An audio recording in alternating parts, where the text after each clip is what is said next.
selamat malam. Terima kasih atas kesempatan yang telah diberikan kepada kami. Kami dari kelompok 12 akan menjelaskan materi tentang just in time dan operasi ramping. Sebelumnya, izinkan kami untuk memperkenalkan diri terlebih dahulu. Perkenalkan, nama saya Desa Kade Irma Wahyuni, NIM 19011045. Perkenalkan, nama saya Kade Ayu Oktaviani, NIM 19011064. Perkenalkan, nama saya Putu Dina Arisusanti, NIM 19011041. Nah, sebelum lebih lanjut, saya ingin bertanya kepada teman-teman, bagaimana kabar kalian hari ini?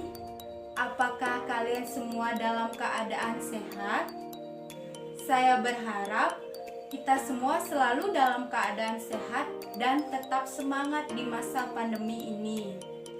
Baik, untuk menghemat waktu, kita langsung saja mendengarkan pemaparan materi yang pertama yang akan dibawakan oleh teman saya.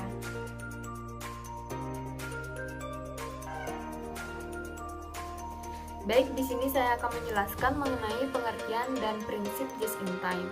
Just in time ini dikembangkan oleh bos Toyota Taichi Ohno untuk merevolusi perusahaan manufaktur, di mana just in time ini memiliki proses produksi yang sederhana dengan prinsip buatlah produk yang diminta ketika diminta dan dalam jumlah yang diminta.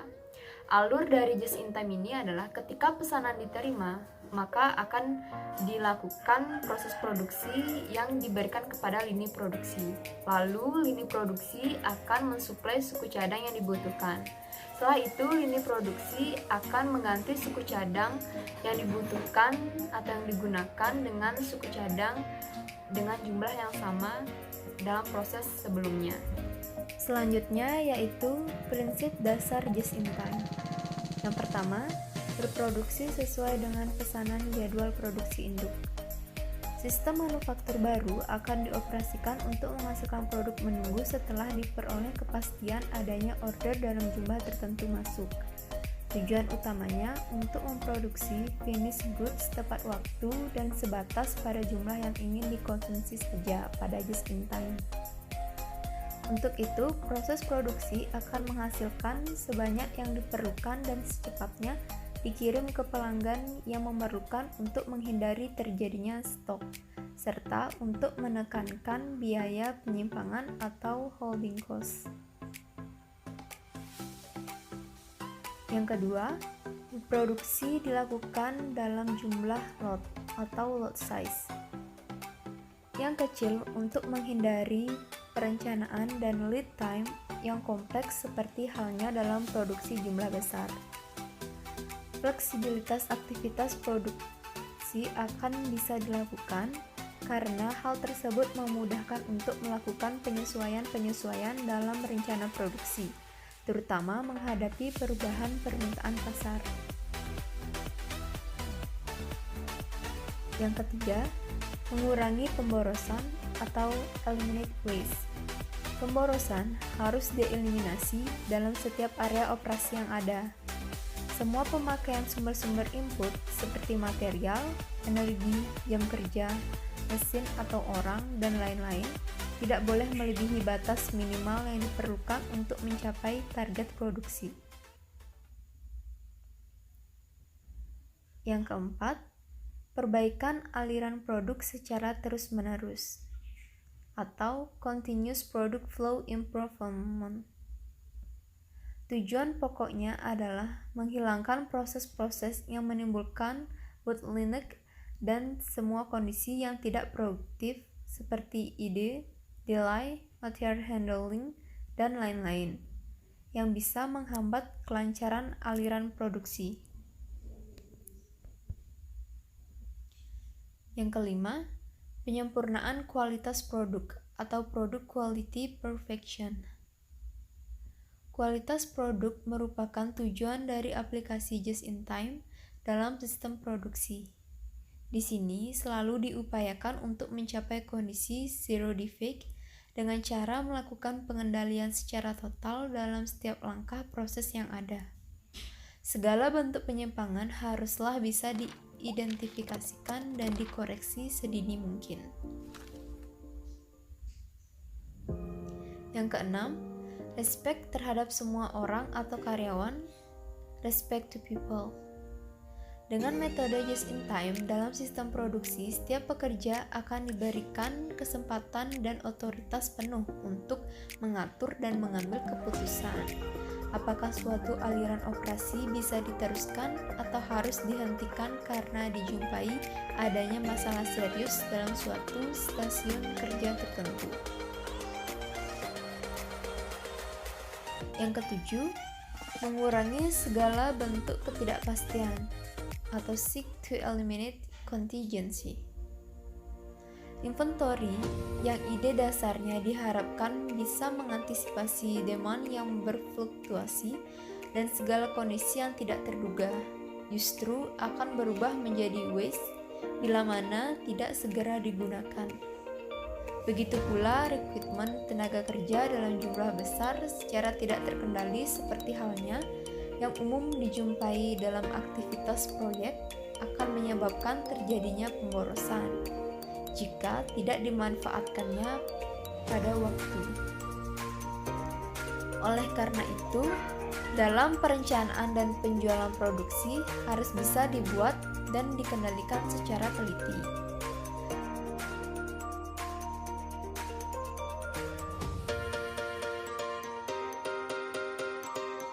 Manfaat dari just in time atau sering disebut dengan JIT terdiri dari 6 bagian, yaitu yang pertama, waktu setup gudang dapat dikurangi. Yang kedua, aliran barang dari gudang ke produksi akan meningkat. Yang ketiga, pekerja yang menguasai berbagai keahlian digunakan secara lebih efisien. Yang keempat, penjadwalan produk dan jam kerja karyawan digunakan secara lebih konsisten. Yang kelima, adanya peningkatan hubungan dengan supplier. Yang keenam, perputaran persediaan. Berikut penjelasan dari masing-masing bagian tersebut. Bagian yang pertama, waktu setup gudang dapat dikurangi. Maksud dari bagian tersebut yaitu mengatur waktu secara signifikan berkurang dalam gudang yang akan memungkinkan perusahaan untuk meningkatkan bottom line mereka untuk melihat lebih banyak waktu efisien dan fokus menghabiskan di daerah lainnya.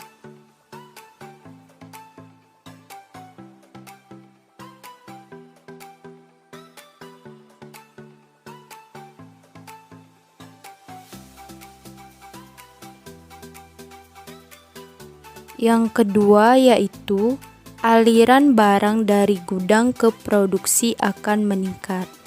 Maksud dari bagian tersebut, beberapa pekerja akan fokus pada daerah pekerjaannya untuk bekerja secara cepat.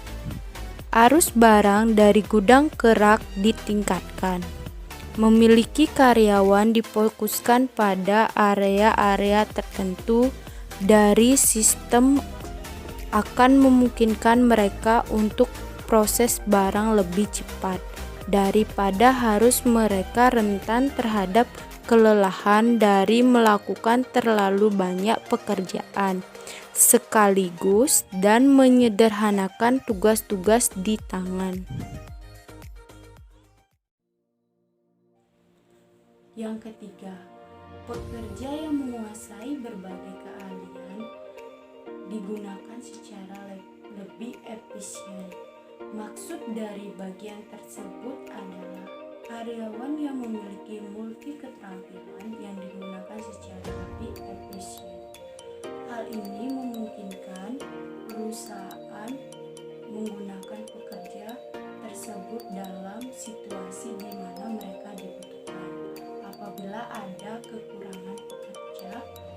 dan permintaan yang tinggi untuk produk tertentu.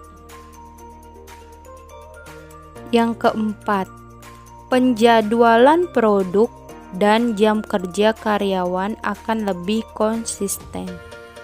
Maksud dari bagian tersebut yaitu konsistensi yang lebih baik dari penjadwalan dan konsistensi dari jam kerja karyawan yang mungkin.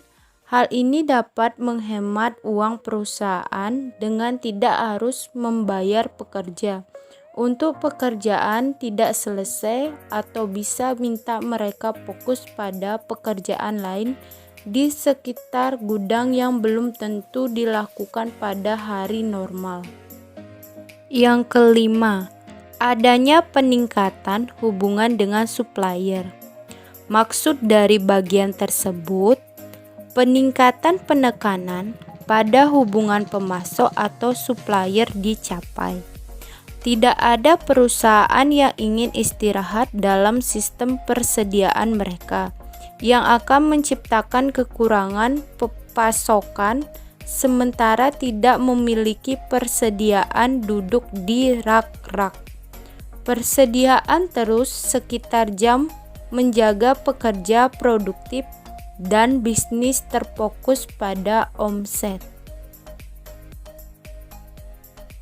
Yang keenam atau yang terakhir yaitu perputaran persediaan. Maksud dari bagian tersebut adalah kecepatan dengan perputaran terjadi melibatkan sumber daya perusahaan cair atau tunai akan ada peningkatan laba bersih. Semakin pendek selang waktu antara penerimaan bahan baku dan penggabungan dari mereka dalam proses manufaktur, semakin besar profitabilitas.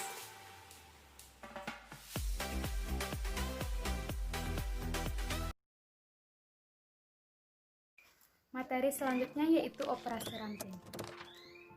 Memasak sesuai dengan keinginan pelanggan ketika pelanggan menginginkannya, tanpa pemborosan dan melalui perbaikan secara berkala. Perbedaan di antara just in time dengan operasi ramping, just in time menekankan pada penyelesaian masalah, sedangkan operasi ramping menekankan pada permasalahan mengenai pelanggan. Operasi ramping memiliki 3 bagian. Yang pertama, meniadakan limbah. Yang kedua, menghilangkan variabilitas. Yang ketiga, meningkatkan keluaran. Meniadakan limbah. Produsen yang berpola pikir ramping akan berpikir sempurna. Tidak ada bagian yang rusak, tidak ada persediaan, hanya aktivitas yang menambah nilai, dan tidak ada sampah ataupun limbah. Taichi Ohno yang dikenal akibat pekerjaannya di bidang TPS mengidentifikasikan hal-hal yang termasuk dalam 7 kategori sampah.